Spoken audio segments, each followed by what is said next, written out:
Bonjour. Alors, dans cette vidéo, vous allez découvrir quelle est l'intensité idéale de l'exercice sportif. Que vous fassiez du sport uniquement pour votre santé, votre bien-être ou pour aussi mincir, le contrôle et la maîtrise de l'intensité de l'exercice sont primordiaux. Cette intensité se mesure au niveau du corps par le nombre de battements par minute de votre cœur. En fait, il existe 3 façons de mesurer l'intensité d'exercice. La première s'intitule Parler mais ne pas chanter. En endurance, l'intensité de l'exercice est jugée satisfaisante suivant votre capacité ou non à vous oxygéner. Autrement dit, à pouvoir parler pendant l'effort. Par contre, si vous arrivez aussi à chanter, eh bien, c'est que votre intensité n'est pas suffisante. Il faut alors accélérer. Considérez donc que si vous arrivez à parler normalement, c'est que votre intensité d'exercice est bonne. Si vous n'arrivez qu'à dire que 5 à 7 mots d'affilée, c'est que vous êtes au maximum de votre intensité et que vous frôlez la phase anaérobique, c'est-à-dire sans oxygène. Alors, pour vérifier votre intensité lorsque vous êtes seul, n'hésitez pas à parler ou à lire un écriteau à haute voix ou réciter un poème sans avoir le souffle coupé. Alors, la deuxième façon pour connaître son rythme est un peu plus technique. Ça consiste en fait à prendre son pouls. Alors, pour connaître son pouls à un instant T, eh bien, on exerce une pression avec 2 doigts sur l'artère du poignet, à la base du pouce, ou sur celle du cou, au niveau de la carotide. Alors là, vous comptez le nombre de battements pendant 15 secondes et vous multipliez ce chiffre par 4 pour connaître la fréquence cardiaque par minute. Alors, le calcul est parfois source d'erreur. L'idéal donc, pour connaître avec précision l'intensité de l'exercice et pouvoir la maîtriser, est donc d'acquérir une montre cardio-fréquence-mètre pour optimiser votre programme d'amincissement. Alors ça, c'est la troisième façon pour mesurer sa vitesse d'exercice. Les experts en suivi sportif affirment que les 2 tiers des sportifs qui ne contrôlent pas leur fréquence cardiaque exercent leur sport beaucoup trop rapidement et sont la plupart du temps dans la phase anaérobique, c'est-à-dire sans oxygène. Alors en fait, ils ne brûlent presque pas de graisse et en plus, eh bien, se surmènent inutilement. Alors le cardio-fréquence-mètre est muni de 2 éléments. Il y a un capteur émetteur qui est placé autour du thorax, comme une ceinture, et qui va communiquer à une montre placée au poignet notre fréquence cardiaque instantanée. Alors, cette fréquence, qui est exprimée en BPM, en battements par minute, elle sera relative à l'intensité de notre effort. Alors, il est aussi possible de programmer sur certaines montres cardio une zone cible, c'est-à-dire un minimum et un maximum pour mincir. Ainsi, dès que vous sortirez de cette zone cible, eh bien, il y aura un bip qui va retentir. Le cardio-fréquence-mètre a aussi cette particularité de pouvoir mesurer vos efforts en fonction de votre poids, de votre taille, du sexe, de l'âge et de transmettre le résultat en calories dépensées.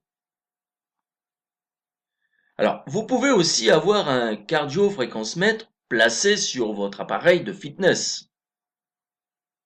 Par exemple, le vélo elliptique ou sur votre vélo d'intérieur. Alors dans ce cas, vous n'avez plus besoin de ceinture pectorale, puisque la mesure se fait en serrant les contacteurs qui sont en général sur le guidon. Alors, c'est vrai que de plus en plus de sportifs utilisent le cardio-fréquence-mètre. Encore, faut-il savoir comment utiliser ces informations.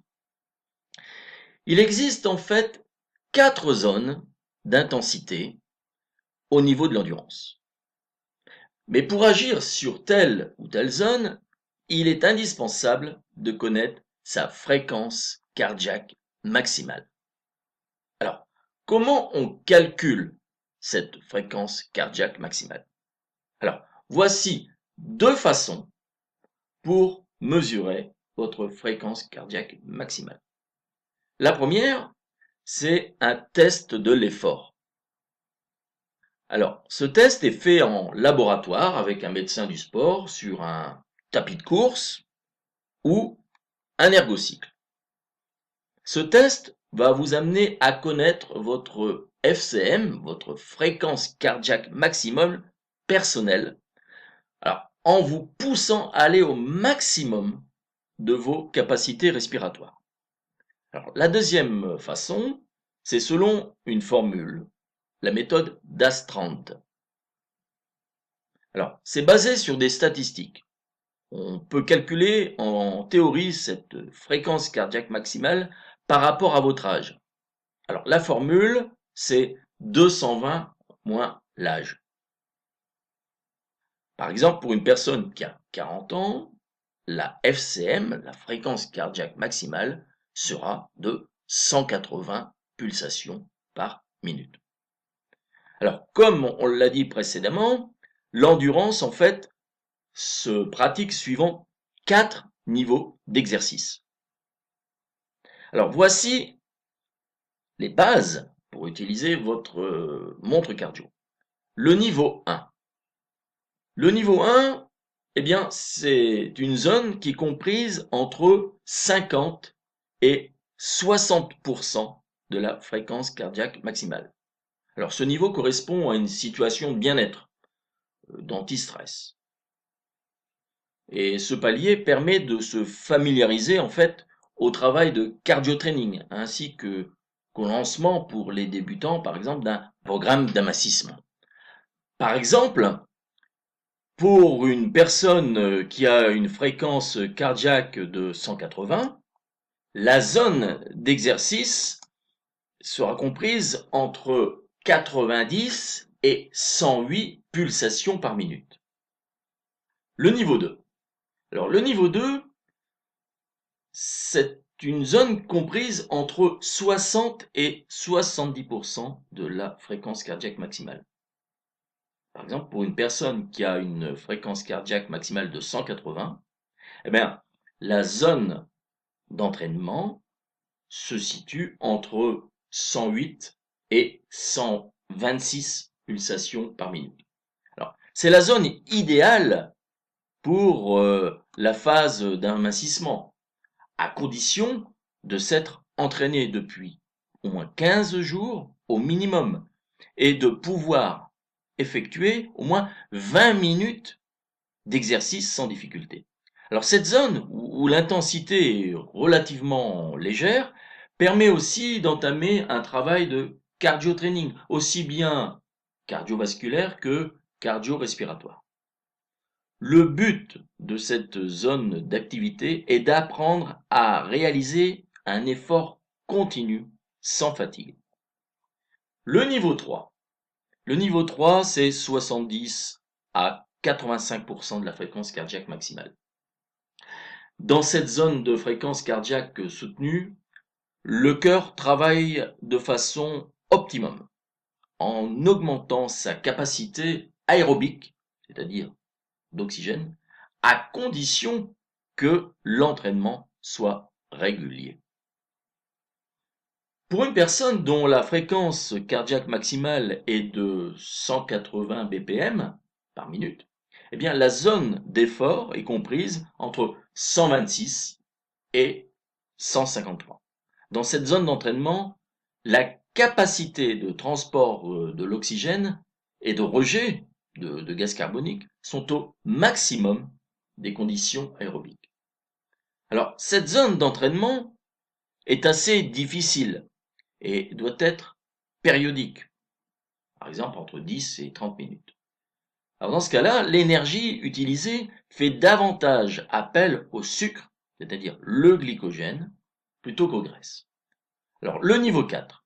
Le niveau 4, c'est le niveau qui est supérieur à 85%. À ce niveau, les muscles consomment plus d'oxygène que le corps peut en fournir. Et on parle donc de zones anaérobiques. Il ne s'agit plus dans ce cas de zones d'endurance. Alors, pour les débutants, il est capital de commencer à 50% de la fréquence cardiaque maximale pour atteindre progressivement 60, puis 65% dès la troisième semaine. Il est possible que vous sentiez au début des douleurs au niveau des muscles. C'est tout à fait normal. Par contre, si des douleurs au niveau de la poitrine apparaissent, si vous subissez un essoufflement important ou si vous éprouvez une sorte de malaise, alors il faut cesser immédiatement l'exercice et consulter un médecin. Alors, pour les sportifs initiés, vous pouvez commencer vos séances à 60% de votre fréquence cardiaque maximale, c'est-à-dire au niveau 2. La graisse sera brûlée idéalement entre 60 et 70% de la FCM. À ce niveau, 60% de l'énergie proviendra de votre masse grasse, alors que si vous augmentez votre fréquence cardiaque entre 75 et 85% de la FCM, seulement 40% de l'énergie proviendra de votre stock de lipides et 60% du glycogène des muscles. Considérez qu'en dessous de 60% de votre fréquence cardiaque maximale, la perte de graisse en termes de calories est beaucoup plus faible.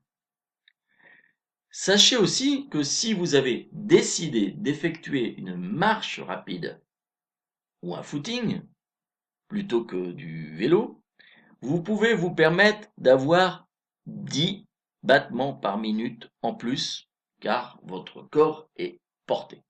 Alors en VTT, vous pouvez aussi avoir 10 BPM de plus, car le terrain va vous faire monter naturellement les pulsations cardiaques. Tout ça à cause des vibrations du vélo, qui sont exercées sur un sol plus ou moins accidenté.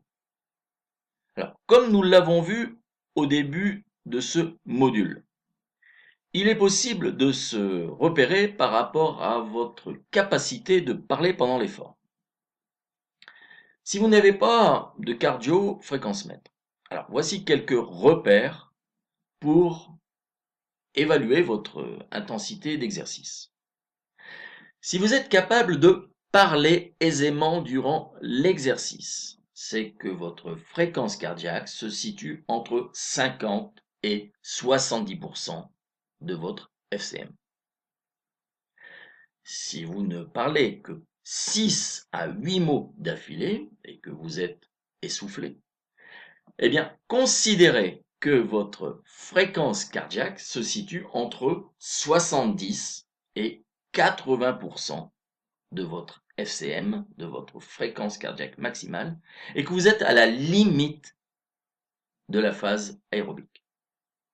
Enfin, si vous êtes vraiment essoufflé, vous êtes dans la zone anaérobique et donc en dehors de l'endurance.